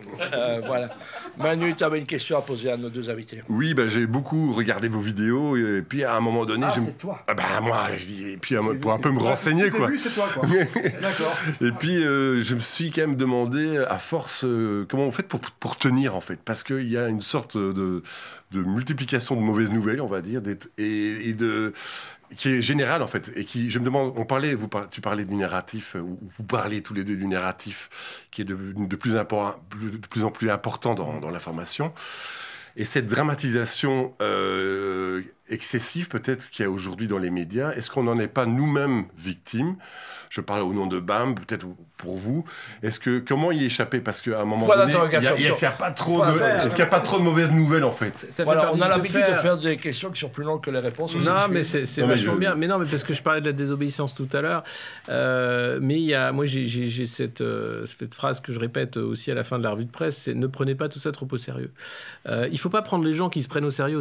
Parce que s'ils se prennent au sérieux, c'est qu'il y a une raison, c'est qu'il y a un doute. C'est que derrière, finalement, quand quelqu'un en cravate vous raconte une ânerie plus grosse que lui, c'est qu'il n'y a pas de raison en fait, de croire que le faux sachant qu'il est, puisqu'on est dans l'ère du marketing, donc il y a très peu de sachants, il y a surtout des conseillers de cabinet de conseil, dit quelque chose de vrai ou d'intéressant, ou que vous devriez suivre ou obéir. Donc c'est la désobéissance, c'est l'ironie, c'est l'humour. L'humour, c'est une arme absolue. À partir du moment où vous dévoilez la bêtise et la débilité de ces gens-là, puisque c'est les anges de la télé-réalité. C'est le non-sens. C'est l'absurde, c'est le non-sens, c'est la bêtise aussi beaucoup. Et quand vous montrez en fait cette bêtise-là, la façon qu'ils ont de mentir, mais sans avoir honte de se regarder dans la glace, quand vous montrez qui sont ces gens-là, en fait, la manipulation est grossière. Et ça, je pense que ça fait tenir parce qu'on peut en rire. Et moi, la revue de presse, c'est quelque chose où je parle de faits, hein, je lis la presse mainstream, et quand on lit les articles, c'est dingue en fait. On se dit, mais c'est de la propagande, c'est incroyable comment c'est écrit. Et on apprend des choses hein, quand même, mais la façon dont c'est écrit, c'est dingue. Et donc, la force d'en rire, c'est une force de vie. Et on tient parce que on est en vie. Je pense qu'il y a plein de gens aussi qui ont des initiatives personnelles, collectives, de solidarité locale. Il y a des réseaux qui se sont créés, il y a de l'échange, il y a des rencontres en réel. Voilà, vous nous invitez, on se rencontre. Avec Nicolas, on s'était rencontrés avant tout ça. Mais en fait, la nature humaine fait que les réseaux, c'est pas que des réseaux numériques, c'est des réseaux réels de chair et de sang où les gens se rencontrent et ils vont se parler, vont faire des choses. Et donc, une des premières ressources pour tenir, c'est vraiment se foutre de leur gueule, l'humour. Et de la nôtre aussi, quelque part. Bien sûr, ne pas prendre ça au sérieux, tout simplement dire, mais enfin, c'est quoi ces conneries parce que on est tous là, des petits bipèdes plutôt malades, puisque le cancer nous guette, ou du moins la dégénérescence physique du fait de l'oxydation, et on est sur une boule en fusion dans un univers qu'on ne connaît pas, et les mecs inventent des trucs pour nous rendre la vie impossible. Maman, tu dis, mais arrête de nous faire chier, en fait. Tu plus sois, toi, hein, comment on dit, tu plus sois. Ah oui, je suppute surtout, moi. Je suppute que moi, ce qui me fait tenir, c'est mon carburant, c'est le charisme de Lémurien, nos ministres. Voilà, c'est une espèce d'olène de la bêtise, effectivement. Mais pour être plus sérieux là-dessus, pour être plus sérieux là-dessus, c'est vrai que c'est compliqué. Ouais. Je te cache pas que c'est compliqué parce qu'on en apprend tous les jours. Même la nuit, moi, je fais mes revues de presse pour Info à 4h du matin. Quand je me lève la nuit, je me lève toutes les nuits à 4h du mat. Et je fais mes revues de presse. Petite dédicace à mon cher ami Alexis Poulain. Et on peut devenir fou de ce qui se passe concrètement parce qu'il y a une telle situation de dingue moi, je me sens obligé le matin quand je me lève, de pouvoir essayer de décrypter le maximum de choses pour essayer d'informer le maximum de monde. Vous faites tous les jours quelque chose ? Non, presque. Presque. C'est presque tous les jours. Je fais quelque chose, mais tous les jours, je ne fais pas forcément. C'est pour ça, on ne va pas prendre la parole que quand on a vraiment quelque chose à dire. C'est une question que je vous pose. Mais c'est pas prendre la parole. Moi, si, il y a des revues, j'ai regardé à 2 heures, j'ai eu le temps d'aller faire mes courses au délai qui était fermé. Ouais, mais de revenir et c'est pas encore fini. Même parce qu'il y a 2 heures de trucs où tu te dis, mais c'est dingue. C'est-à-dire qu'à un moment, c'est normal de durer 2 heures quand tu as 2 heures de matière. Tous les jours, il y a... Tous les jours, il y a des jours où il y a un peu moins, mais globalement, en fait, il faut se rendre compte qu'aujourd'hui, dans nos sociétés d'élité, on a à peu près un scandale politique par jour de l'équivalent du Watergate. À l'époque, le Watergate, c'est la démission de Nixon, du président américain. Aujourd'hui, vous avez un Watergate par jour, quasiment. C'est par heure. Ou par heure, enfin, mais il se passe rien. C'est-à-dire qu'on a accepté, en fait, de rentrer dans un cycle de déclin absolu, de corruption totale. Enfin, c'est le bas empire romain. Il y a plus d'opposition politique ? Il y a une opposition politique, mais elle est extrêmement limitée, elle est muselée, elle joue à un jeu. C'est-à-dire qu'à partir du moment où vous avez 2 choix, soit vous êtes système, soit vous êtes anti-système. Si vous êtes système, vous êtes obligé de jouer avec les codes du système. Donc il va falloir mettre la main sur le cœur, chanter l'hymne ukrainien, expliquer que le Covid, oui, vous savez, le vaccin, je sais pas trop, mais globalement, même si vous y croyez pas, mais c'est comme ça. Si vous sortez des 2 lignes rouges du système, vous êtes anti-système. À partir du moment où vous êtes anti-système, vous savez que vous allez avoir que de la merde sur votre gueule. C'est-à-dire, vous allez avoir la censure, vous allez avoir l'opprobre, vous allez avoir le fait que vous êtes un mauvais citoyen, mais c'est là, en fait, que tout va jouer, dans les marges. Quand je parlais de désobéissance, quand je parlais du fait que les gens vont créer des réseaux parallèles, l'abstention, c'est déjà le premier pas, en fait, vers le recul par rapport à ce système-là. Ça ne changera rien, puisque, en fait, moins il y a de votants, mieux ils gagnent. Je parle de eux, c'est-à-dire les gens qui sont tenants du système. Est-ce que vous êtes tous les deux particulièrement attentifs à la démocratie ? Oui. Mais pour le moment, elle ne fonctionne plus. Elle fonctionne, elle fonctionne plus. Mais il y a quelque chose qui ne marche pas. Non, mais elle ne fonctionne plus parce que je l'ai déjà dit, parce qu'il y a un affaissement culturel et intellectuel de nos élites, d'abord.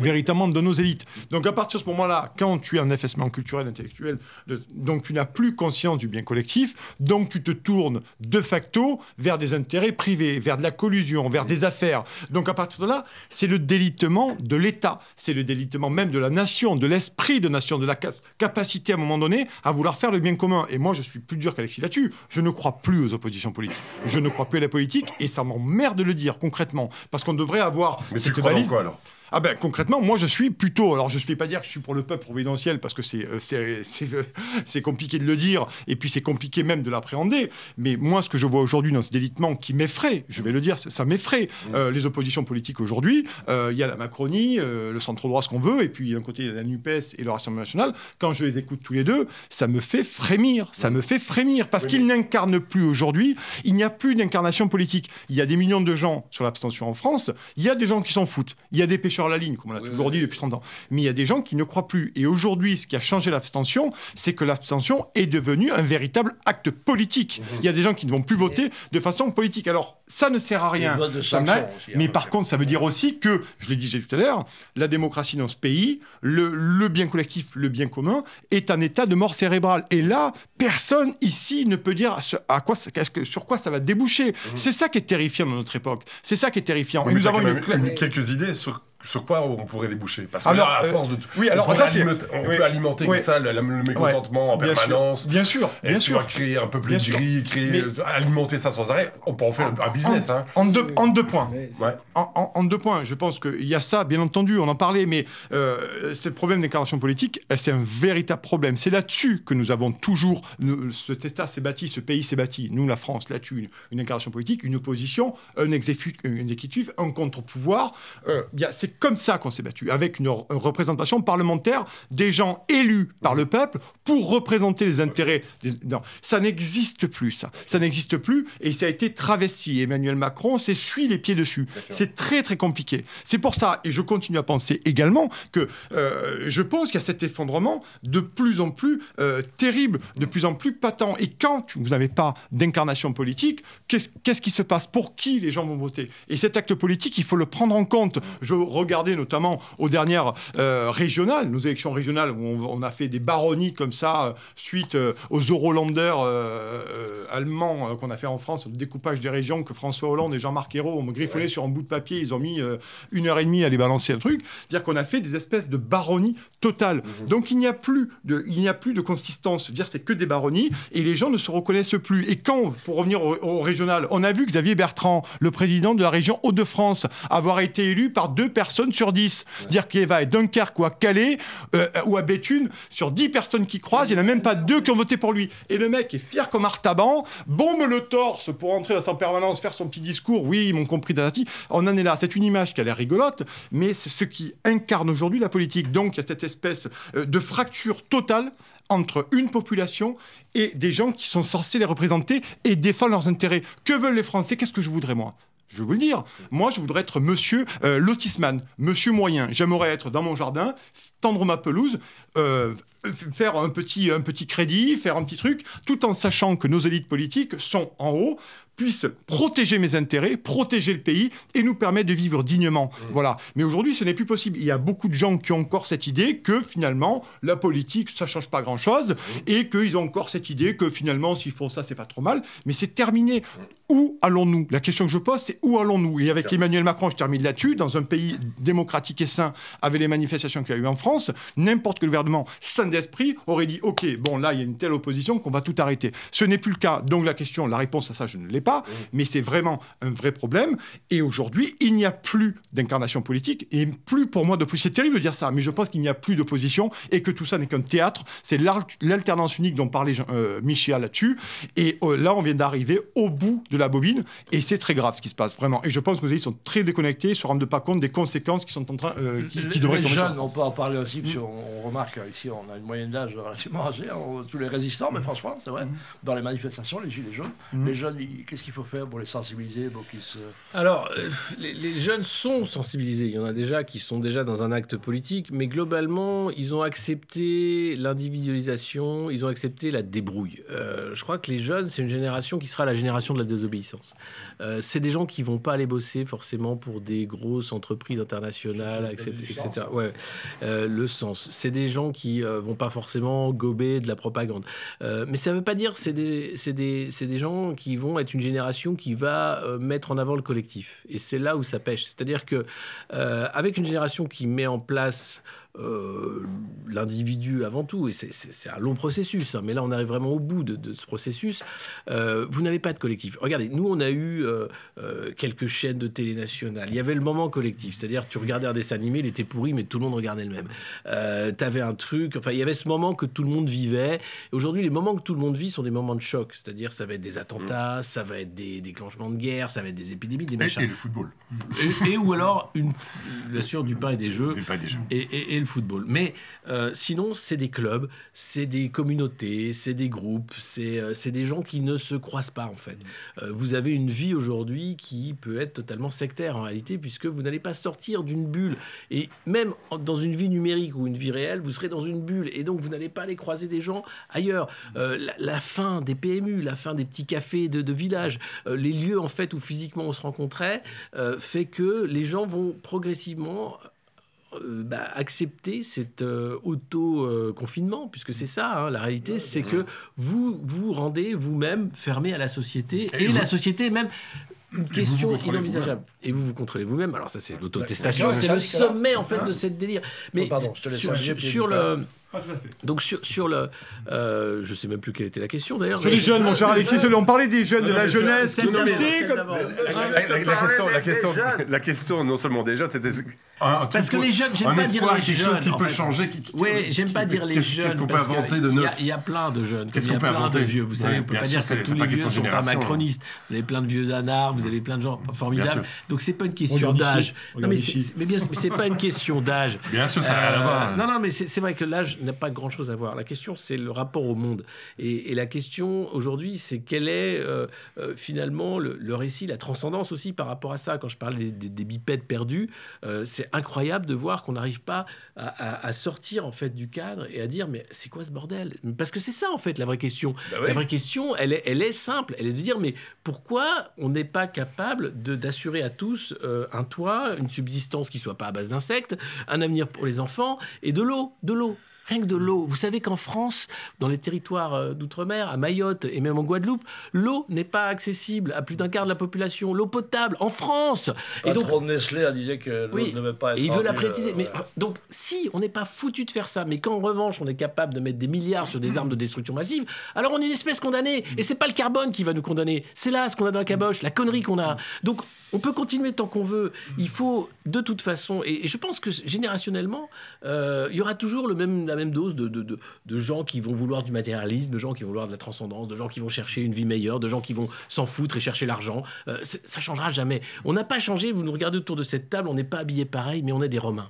On est des Romains. Ah, tu parles du Ralph Lauren, et moi aussi, mais c'est pas indiqué dessus. Qu'est-ce que tu veux dire, les Romains? Des Romains, c'est-à-dire qu'on a les mêmes passions. C'est-à-dire, tu parlais du foot tout à l'heure, vous avez des tribuns, c'est le fait divers qui nous nourrit. Il y a toujours des mecs qui dessinent des bites sur les murs, et on fait des guerres avec des légionnaires. Et on fait des guerres aux merdes. Et aujourd'hui, Rome, c'est Washington. Mais on est des Romains. Ok. Mais il y a un truc, c'est que... Particulièrement, ce qui m'a frappé quand je te regardais et que je t'écoutais, tu pourrais être pasteur, en fait. Tu as un côté, à un moment donné... Louis Pasteur. Pas du tout Louis Pasteur. Il y a un moment donné, j'ai l'impression de voir un sermon, en fait, par rapport au monde, de l'état du monde. Oui, mais d'ailleurs... qui fait qu'à un moment donné... sauf que je n'arrive pas encore à décrypter quel est l'espoir derrière qui pourrait nous sauver. Mais l'espoir, c'est la prise de conscience, en fait, de la poésie, en fait, la finitude de la vie. La poésie, mais alors ça, c'est important. Mais l'art, c'est important. Quand je dis... Vous savez, pourquoi je dis qu'il ne faut pas prendre ça au sérieux? Pourquoi je dis finalement, le geste le plus important, vous pouvez mettre d'autant de chat GPT, d'intelligence artificielle, de conneries là-dessus, de bombes nucléaires. C'est pas ça qui va nous sauver. Ouais. C'est pas ça qui va faire que l'humain va rêver. C'est la poésie, c'est l'amour, c'est le fait qu'à un moment, tu vas te dire, mais je prends conscience finalement que la magie qui m'entoure, que ce soit la nature. Et c'est important, la nature, parce que le mouvement transhumaniste est quelque chose qui veut absolument pervertir la nature. C'est encore un moment prométhéen, on en est plein. L'humain veut toujours être plus fort que la nature. Bon, la nature, toujours, lui rappelle que non, il ne sera pas plus fort. Mais aujourd'hui, c'est le transhumanisme. C'est le côté, la question de genre, la question de l'augmentation cérébrale, Neuralink, etc.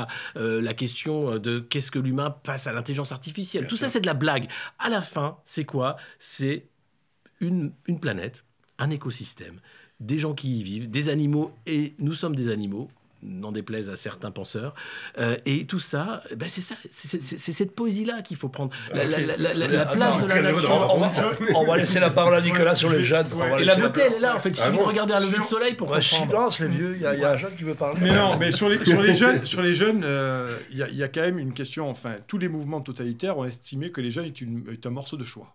Il faut quand même se rendre compte. Quand je vois les marches pour le climat de gamins aujourd'hui qui marchent pour le climat, qui se peinturent la tête, d'accord, qui racontent absolument n'importe quoi parce qu'on leur a dit, je veux dire, c'est quand même les proies faciles des globalistes. On est d'accord. C'est-à-dire qu'on les fait marcher pour le climat. D'ailleurs, même Emmanuel Macron fait des tweets pour te dire, le mec qui fait des tweets pour lancer des manifs, enfin, ou du moins pour soutenir les manifs, pour le climat, pour la planète, pour le ci, pour mi. La réalité, c'est qu'il y a cette partie des jeunes qui a été endoctrinée. Donc, je ne parle pas de tous les jeunes. Attention, je ne généralise pas. Mais il y a une partie des jeunes, moi, quand je les vois manifester pour le climat ou pour autre chose, ils sont véritablement ceux-là, les idiots utiles du système. Littéralement. Et on les a endoctrinés du matin au soir. On les a endoctrinés. D'ailleurs, on voit bien, il y a des pubs en France, j'imagine qu'en Belgique c'est pareil, où vous avez une gamine qui ôte 3 pommes et qui fait la leçon à ses parents parce qu'elle ne met pas le truc dans la boîte verte ou la boîte bleue, machin. Voilà. Il y a ça, il y a cette partie-là. Et ils sont persuadés, véritablement, qu'ils ont une action collective de jeunesse pour sauver le climat. Voilà, c'est ça, on n'est plus chaud, machin. Et ça me rend fou. J'ai vu notamment il y a 4, c'était avant le Covid, à Paris, ils avaient envahi la place du Châtelet. Ils fumaient des pétards, ils se peintureraient, ils faisaient des trucs de danse, ils se pendaient aux lampadaires. Pendant ce temps-là, devant l'Assemblée nationale, les députés votaient le volet arbitrage du CETA qui allait nous envoyer des porcs ou des bœufs au chlore ou aux hormones depuis le Canada. Donc ces gamins-là me font rigoler, mais il faut me rigoler jeune. Et une autre partie après, c'est que la jeunesse, moi je le constate tous les jours, c'est que les gamins, il y a 10, 15 ans, même les jeunes, on va dire les pré-ados, ils sont complètement ravagés par Instagram, par TikTok maintenant, et c'est une véritable arme de destruction massive prônée. Non, mais pas tous, Alexis, pas tous. C'est pour ça que je dis que j'ai préféré dire en préambule que je ne généralisais pas. Mais des gens... Voilà, c'est une grosse menace. Ces gamins ne voient que ça.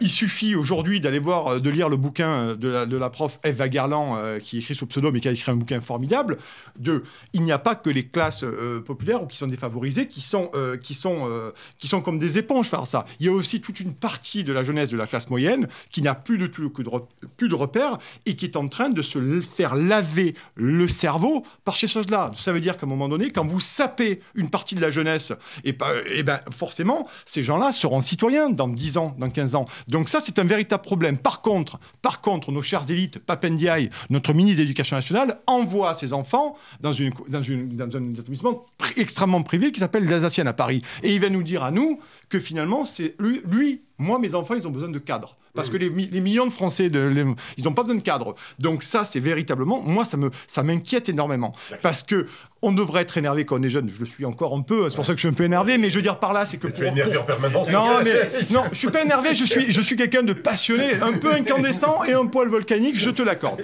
Mais je veux dire par là, c'est que moi, ça me pose un véritable problème. Parce que là, il y a vraiment une mainmise sur la jeunesse. Avec ce qu'on sait aujourd'hui en France. Parce qu'aujourd'hui, il se passe des trucs en France sur la jeunesse sans être réac qui commencent à faire flipper. Et il y a des gens qui ne s'en rendent pas compte. Et c'est comme ça qu'on sape une nation et qu'on lui casse les reins et qu'on lui tape dans la nuque. Tout simplement. Voilà. Et ça, c'est gravissime aussi. Tu voulais encore ajouter quelque chose? Non, on va essayer de terminer dans le truc. Moi, je voulais rajouter parce que je voulais parler du climat, en fait.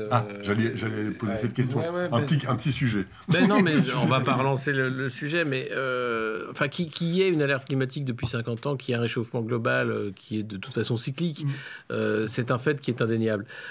Faire croire que l'humain peut y changer quelque chose, ça fait partie du moment prométhéen. C'est-à-dire qu'on est à la marge, en fait, de ce changement. Alors, on est responsable de beaucoup par l'extraction, bien sûr, coupures de ressources dans les sols et des énergies fossiles notamment, mais c'est pas le carbone, c'est pas se sensibiliser sur des tableaux de bord de McKinsey sur le carbone, etc., qui va changer quoi que ce soit.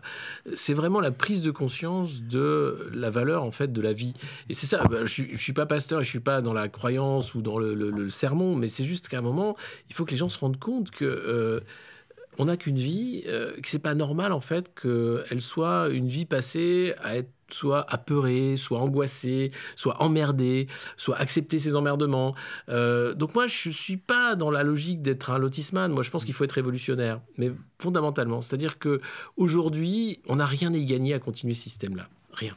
Vous avez des gens qui sont des rentiers qui seront toujours riches, c'est des grandes familles qui n'ont pas changé depuis des centaines d'années, et vous avez toujours des prolétaires qui seront de la chair à canon et qui seront de la chair à profit, et qui seront des gens qui penseront pouvoir éventuellement gagner. Et si c'est pas du prolétaire et de la classe moyenne européenne, ce sera du prolétaire et de la classe moyenne africaine, chinoise, ce que vous voulez. Donc à un moment, c'est pourquoi l'humain est aussi méchant. C'est bête de le mettre comme ça, et donc cette question-là de la méchanceté, elle est jamais posée. La question du mal, en fait. Le mal, bien sûr. On voudrait terminer par ça, les amis. Merci encore, donc Nicolas Vidal et Alexis Poulain. Merci vraiment. Qu'est dire qu'à un moment, on nous reproche souvent, nous les antis, nous on est des autistes. On se définit comme autiste. Le ventre mou, déjà, qui change la vie. Mais on nous reproche on ne change pas la vie. Qui veulent qu'ils essaient sa vie, mais est-ce qu'on nous reproche souvent de ne pas amener des choses constructives? Il y a des choses constructives que, si on te donne les clés de l'Europe ou de la France, qu'est-ce que tu choisis de faire immédiatement?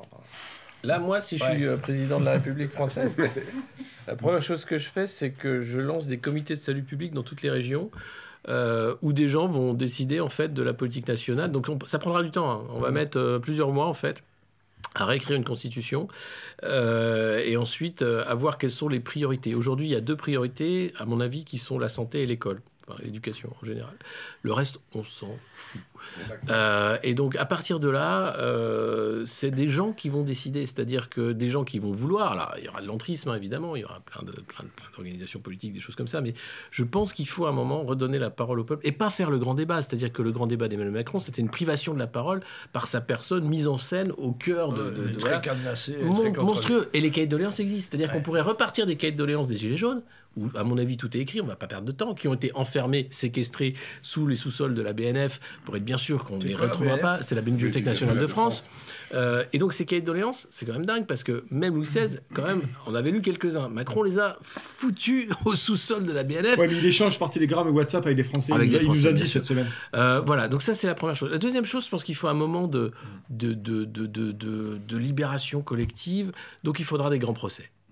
Ah oui. Et à un moment, il faudra dire, écoutez, vous avez... On entend souvent un Nuremberg qui arrive dans le Covid. Il faudra des grands procès. Il faudra dire, écoutez, je suis désolé, mais il me semble que nous devons entendre aujourd'hui, devant un tribunal populaire, Madame Ursula von der Leyen, Monsieur Bourla, Monsieur Macron, Monsieur Véran, enfin ce que vous voulez, mais...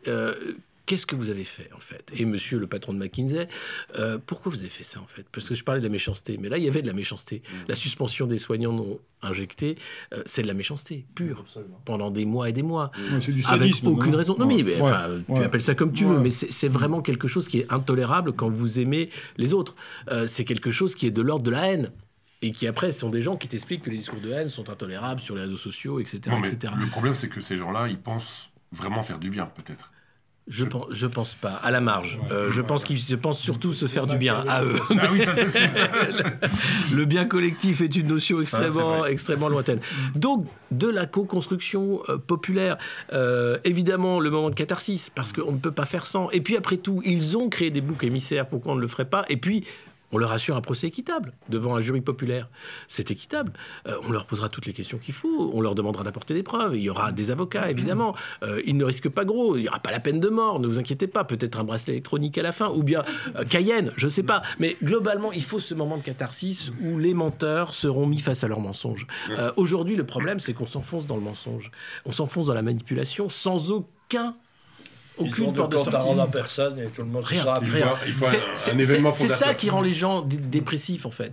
C'est se dire je n'ai aucun pouvoir. Et donc moi si j'ai un seul truc à faire, c'est redonner le pouvoir à tous ces gens-là. Nicolas, Ouais, alors, ton avis là-dessus. moi, avant Kerguelen et Cayenne, effectivement, il faudra, c'est grand pensée, il faudra qu'à un moment donné, des gens répondent de leurs actes, et pas que pour le Covid, hein, parce que ça fait un petit moment que ces gens sont en train de saccager la France, Bien sûr. véritablement. Et il y a des gens, il va falloir leur poser des questions, il va falloir remonter un petit peu loin. Pas seulement la France, si on peut parler d'un niveau Oui, européen. mais oui, bien sûr. Mais je veux dire par là, et là où je suis pas en désaccord avec Alexis, mais que j'ai une autre vision de ça, c'est que moi je pense que, je l'ai dit tout à l'heure, je pense que depuis les années 70-80, on va dire, le tournant libéral, le tournant de l'austérité finalement, il y a eu une classe politique et même une endogamie, une classe politique, classe médiatique, économique, qui s'est tournée vers des intérêts privés, voilà, et qui a délaissé les Français et qui les a malmenés, asservis, vassalisés de plus en plus, avec de plus en plus de violence. Ça a terminé avec Emmanuel Macron et les violences policières qu'on a vues et les gardes à vue abusives et les comparutions immédiates absolument dingues. Je pense que là-dessus, je vais donner la 5e République sous De Gaulle était une chance, la 5e sous Sarko, Hollande et surtout Macron est un véritable péril. Parce que je continue à penser que c'est pas tellement la Constitution qui pose problème elle-même, c'est ce qu'en font les gens qui sont au pouvoir et qu'on a mis au pouvoir, ou qui sont laissés porter au pouvoir ou qu'on a porté au pouvoir. C'est pour moi un problème fondamental. Et c'est un problème encore plus grave parce que ça veut dire que ça pose la question de la formation de nos élites. Ça pose la question des collusions. Ça pose la question des lobbies. Ça pose un problème. L'ENA, mais oui, l'ENA et autres, ça pose un véritable problème. Et ça, c'est un travail de fond. Je pense qu'effectivement, la classe politique, la classe médiatique qui est actuellement au pouvoir, une nouvelle fois depuis 30 ans, a eu, je le dis, une régression intellectuelle et culturelle qui l'a amené à se privatiser, à se couper du peuple. Et quand le peuple a, à un moment donné, amorcé une certaine forme de retour de la chose publique parce qu'il est souverain chez nous, ça a frappé dur. Parce que là, eux ne vont pas voir. Donc je pense que la Constitution, pour moi, et je sais que c'est un point de désaccord avec Alexis, n'est pas le problème en sorte, mais que pour moi, c'est les gens c'est une classe politique qui s'est désagrégée, qui a véritablement pourri sur pied et qui se sert, comme Emmanuel Macron, de la Constitution pour nous vendre la réforme des retraites. Mais Emmanuel Macron et toute sa petite clique n'ont pas compris que la Constitution, il y a deux choses à la Constitution. Il y a l'esprit de la Constitution, donc la loi, mais il y a aussi le consentement populaire. Et il commence à nous casser les sabots. Parce qu'il n'y a pas eu de consentement populaire. Donc ça, c'est soit une forme de... pour moi, c'est une forme d'inculture et de violence sociale et brutale et populaire. Et donc c'est pour ça que je pense qu'il y a eu une véritable déchéance, même intellectuelle. Regardez aujourd'hui les grands intellectuels français que nous avons, très sincèrement, on les compte sur les doigts. Ben si, on a BHL, nous on adore BHL tous les deux, on est fans, on se repasse les replays, on se régale. Mais pour être plus sérieux là-dessus... Non mais oui, là je glose un peu, mais je veux dire par là, c'est que pour moi, c'est un véritable problème de fond qui pose la question de qu'est-ce qu'aujourd'hui notre nation peut produire d'intellectuel, de culturel et forcément de bien commun. Et mais avec ces gens au pouvoir, ce n'est plus possible. Mais c'est pour ça que je te parle tu me demandes ce que je fais. J'aime pas parler de classe politique. Il n'y a pas de classe politique. Ces gens-là n'ont aucun rôle à jouer si ce n'est d'être... Ils n'ont pas de place. Et puis surtout, sont des employés et ils sont révocables et ils ont fait des fautes graves.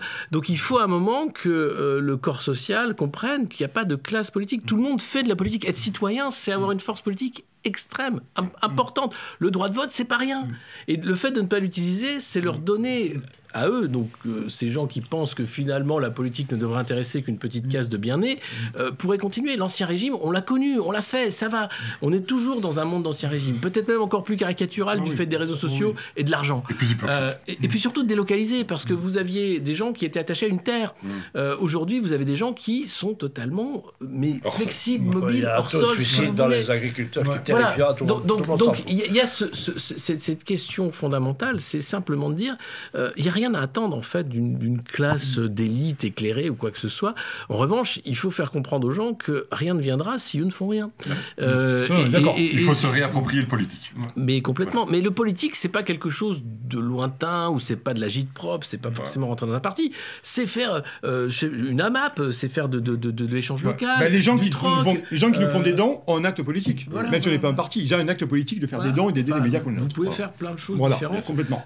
Mais c'est pas forcément un engagement l'engagement tel qu'il est aujourd'hui cadré. Quoi. Voilà. Nicolas, on va terminer. Il y a une caméra qui est là. Oui. On imagine dans le 21 juillet, tu es devenu le roi Nicolas Ier de Belgique. Tu t'adresses à la population belge en disant, toi, avec ton travail, qu'est-ce que tu as envie de dire aux 4 500 000 personnes dans un tout petit pays, dans la moitié des On est de combien? On n'est pas Le 21 juillet, le 21 quelle heure? Il est 18h12. Donc, il est 18h12. Donc, je leur dis, chers amis, chers compatriotes, il est 18h12 à ma montre. À 20h, grande casserolade sur la grande place de Bruxelles, la grande place de Bruxelles, parce qu'il faut que la retraite, aujourd'hui, il faut qu'elle tombe au moins de 2 ans. Hein. Et puis après, reprenez Bruxelles, vraiment, pour la Nicolas, commission. on va la refaire. Tu veux dire qu'il y a un palais, 9 hectares dans le palais, et que ça se passe au palais. C'est-à-dire la casserolade, elle a lieu au palais. Ah, mais oui, mais faites-la, ou bien, mais faites-la où on vous sent, forcément. Mais à un moment donné, voilà, prenez exemple sur nous, Français, bon, avec les gloires que nous avons connues qui sont pas terribles, mais reprenez votre pays en main, complètement. Et reprenez vos droits sociaux, vos acquis sociaux en main, et reprenez surtout votre dignité d'être belge et d'être fier d'être belge. Voilà. Alexis, un peu un message, on caricature un peu, on s'amuse un petit peu, mais simplement, qu'est-ce que tu as envie de dire? Il y a des Belges qui te suivent, il y a des Français qui nous suivent. Qu'est-ce qu'on a envie de dire aux gens qui doutent ou les gens qui disent comment je peux faire? Qu'est-ce que je peux faire comme mon petit colibri? C'est quoi en fait? C'est quoi? Il faut jouer à la caméra comme on voit des Belges. Mais tu le fais tous les jours. Mais tu le fais tous les jours. Cher Belge, Ah oui. vous savez, c'est avec un immense plaisir, une immense joie que je m'adresse à vous, les Belges. Cher Belge, vous savez que j'étais président de la France, c'est quand même une fonction honorifique qui m'a permis de comprendre ce qu'était que gérer un pays, et puis surtout comprendre ce qu'était que les passions d'un peuple. Et vous êtes un beau peuple. Vous avez les frites, vous avez les Diables Rouges, vous avez Namur, vous avez le Mannequin Peace, Bruxelles, et plein de traditions que je ne comprends pas. Mais c'est parfait. Et vous avez quelque chose qu'on n'a pas en France, vous avez un roi. Et ça, croyez-moi, pour avoir vécu à la lanterne quelque temps, c'est quelque chose qui vaut quand même son pesant d'or. Ah oui. On va appeler l'équipe pour faire descendre Nicolas Sarkozy de son... merci les amis, on a passé un bon moment, franchement. Super, vraiment, merci. Et merci à vous et bon vent en tout cas. Merci. Dans les médias. On va repartir dans la nuit bruxelloise. On compte sur vous, hein. On va essayer de retrouver pour dire du Rémi. bien. On va essayer de retrouver Rémi qu'on a perdu la nuit bruxelloise. On fait le même tour. Rémi, si nous entend, envoie-nous un petit message. On va essayer de le retrouver. Peut-être qu'il est resté chez Gérard Larcher. Ouais. En fait, il est juste au milieu, Rémi, à Bruxelles. Sachez que... Comme toujours. Sachez qu'ils sont aidés par les politiques. Si vous êtes citoyen, vous pouvez nous aider aussi. Hein. Un petit don, 1 euro, ça suffit. Suivez-nous, soyez actifs. Hein. Caroline, qui est ici en studio, n'était pas là il y a 15 jours dans l'équipe. Elle est utile. On a besoin de tout le monde et c'est la bagarre pour tout le monde. Il y aura une petite fête BAM qui se prépare fin août. Ça, vous le savez, on tiendra au courant. Et puis on s'est dit que merci à toute l'équipe. Bravo à Sandrine, bravo à Caroline. C'était sa première et c'est une réussite. On peut s'applaudir, les amis.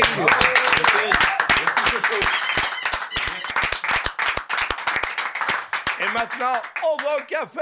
Allez.